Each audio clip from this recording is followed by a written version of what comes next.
നമ്മൾ രാത്രിയാണ് സ്റ്റേയിലെത്തിയത്. നമ്മൾ താമസിക്കുന്നത് മാംഗോ ഹിൽ ഹോട്ടൽ എന്ന് പറയുന്ന ഒരു ഹോട്ടലിലാണ്. ഹോട്ടൽ എന്നതിനേക്കാളും ഒരു റിസോർട്ട് എന്ന് വിളിക്കുന്നതായിരിക്കും ഇച്ചിരൂടെ നല്ലതെന്ന് തോന്നുന്നത്. ഒരു ബീച്ച് റിസോർട്ട് വൈബാണ് തരുന്നത്. ബീച്ചിൻ്റെ സൈഡിലായിട്ട് തന്നെയാണ്. ബീച്ചിൻ്റെ പേര് ഷാലോ ബീച്ച് എന്നാണ്. വളരെയധികം ഒരു നേച്ചർ ഫ്രണ്ട്ലി റിസോർട്ട് എന്ന് വേണം നമുക്കിതിനെ പറയാം. കാരണം ഒരുപാട് പച്ചപ്പുണ്ട്.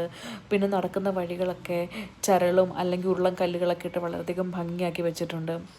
സത്യം പറഞ്ഞു കഴിഞ്ഞാൽ ഇത് മെയിൻ സിറ്റിയിലല്ല, അത്യാവശ്യം ഇച്ചിരി ഉള്ളിലാണ്, ഒരു ബീച്ചിനോട് ചേർന്ന് ഭയങ്കര ഗ്രീനറിയൊക്കെ ആയിട്ടുള്ളൊരു സ്ഥലത്തായിട്ടാണ്.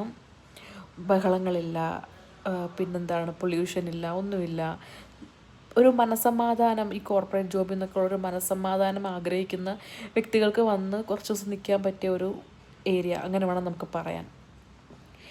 പിന്നെ ഇതിൻ്റെ കവാടം കണ്ടില്ല, ഇതൊരു ഒറ്റ നിലയാണ്, അങ്ങനെ മുകളോട്ട് കെട്ടിപ്പണിഞ്ഞിട്ടൊന്നുമില്ല. സോ നമ്മൾ നേരത്തെ കണ്ട ആ ഒരു ബിൽഡിംഗ് എന്ന് വെച്ച് കഴിഞ്ഞാൽ അത് റിസപ്ഷൻ ഏരിയ ആയിരുന്നു. പിന്നെ ഇതിലാണ്, ഈ ഒരു ബിൽഡിങ്ങാണ് നമ്മൾ സ്റ്റേ ചെയ്യുന്ന ബിൽഡിങ്. റൂംസൊക്കെ ഇവിടെയാണ് ഉള്ളത്. ഇത് കയറുന്ന കവാടമൊക്കെ വളരെയധികം നീറ്റ് ആൻഡ് ക്ലീനാണ്. ഇവിടെ മാത്രമല്ല, റൂമും എല്ലാ ഏരിയയും വളരെ ക്ലീനാണ്. നമുക്ക് എവിടെയെങ്കിലും ചെല്ലുമ്പോൾ കാണാം, ഇങ്ങനെ ക്ലീൻ ചെയ്ത് എപ്പോഴും ക്ലീൻ ചെയ്ത് ആക്റ്റീവായിട്ടുള്ള സ്റ്റാഫിനെ കാണാം. ഈ സ്റ്റേ ചെയ്യുന്ന ബിൽഡിങ്ങിന് നടുക്കായിട്ടൊരു നടുത്തളമുണ്ട്. നല്ല ഭംഗിയില്ലേ, ഒരുപാട് പൂക്കളും ചെടികളും പിന്നെ കുഞ്ഞു കുളങ്ങളും. ഇതുപോലത്തെ 1-2 കുളങ്ങൾ ഇവിടെ പലയിടത്തായിട്ടുണ്ട്. എന്നിട്ട് ഇതിലൊക്കെ അവർ ആമ്പൽ, താമരയൊക്കെ നട്ടിട്ടുണ്ട്. ചിലയിടത്തൊക്കെ പൂക്കളും ഉണ്ട്. ഇപ്പോൾ ഈ റൂമുകൾ നോക്കിയാൽ കാണാം, ഒന്നിനും കാർപ്പറ്റൊന്നും ഇട്ടിട്ടില്ല. കാരണം എന്ന് വെച്ച് കഴിഞ്ഞാൽ ഇവിടെ ആളുകളൊന്നുമില്ല. ഞങ്ങൾ വർക്കിംഗ് ഡേ വന്നതുകൊണ്ട് ഞങ്ങൾ മാത്രമേ ഉള്ളൂ ഗസ്റ്റ്. അതും ഞങ്ങളെപ്പോലുള്ള ആൾക്കാർക്ക്, മീൻസ് എല്ലാവർക്കും അതൊന്നും ഇഷ്ടപ്പെടണമെന്നില്ല. എല്ലാവർക്കും ആളും ബഹളമൊക്കെ ഇഷ്ടപ്പെടുന്ന ആൾക്കാരാണ് മിക്കവരും.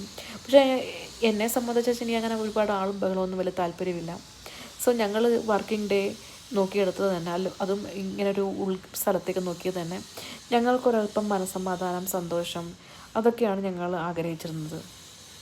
റൂമിൽ നിന്ന് അവിടുന്ന് കുറച്ച് നടക്കാനുണ്ട് നമുക്ക് റെസ്റ്റോറൻറ്റിലേക്ക് പോകുന്ന ഏരിയ നിങ്ങളിപ്പോൾ നോക്കി കണ്ടാൽ മതി. നല്ല ഗ്രീനറിയാണ്. റെസ്റ്റോറൻറ്റ് ഏരിയ നല്ല വൃത്തിയാണ്. പിന്നെ സ്വിമ്മിംഗ് പൂളുണ്ട്. സ്വിമ്മിംഗ് പൂളും നല്ല ക്ലീനാണ്, ക്രിസ്റ്റൽ ക്ലിയർ വാട്ടറാണ്. അത്യാവശ്യം വലുപ്പമൊക്കെ ഉണ്ട്. പിന്നെ അതിൻ്റെ അടുത്തോട്ട് മാറി ഒരു ചെറിയ കുഞ്ഞു കുളം വീണ്ടും ഞങ്ങൾ കണ്ട്. അതിൽ നീലത്താമരയൊക്കെ ഉണ്ട്. ഞങ്ങൾ വന്നപ്പോൾ ഫൗണ്ടനൊക്കെ ഓണാക്കി തന്നു. പിന്നെ വീണ്ടും കുറച്ച് മുന്നോട്ട് പോയി കഴിഞ്ഞാൽ നമുക്ക് ബീച്ച് ഏരിയയിലേക്ക് എത്താം. ബീച്ചിന് മുമ്പായിട്ടൊരു മതിലൊക്കെ ഉണ്ട്. ഈ ഏരിയ കണ്ടില്ലേ, നല്ല രസമില്ലേ, നമുക്ക് ഒരു ഇൻറ്റിമേറ്റ് വെഡ്ഡിങ് ഒക്കെ നടത്താൻ പറ്റിയ ഒരു വൈബുള്ള ഏരിയ. നല്ല ഭംഗിയുണ്ട് കാണാൻ തന്നെ. അപ്പുറം ഇതുപോലെ തന്നെ ബീച്ച് വൈബ് ആഘോഷിക്കാൻ പറ്റിയ ഒരു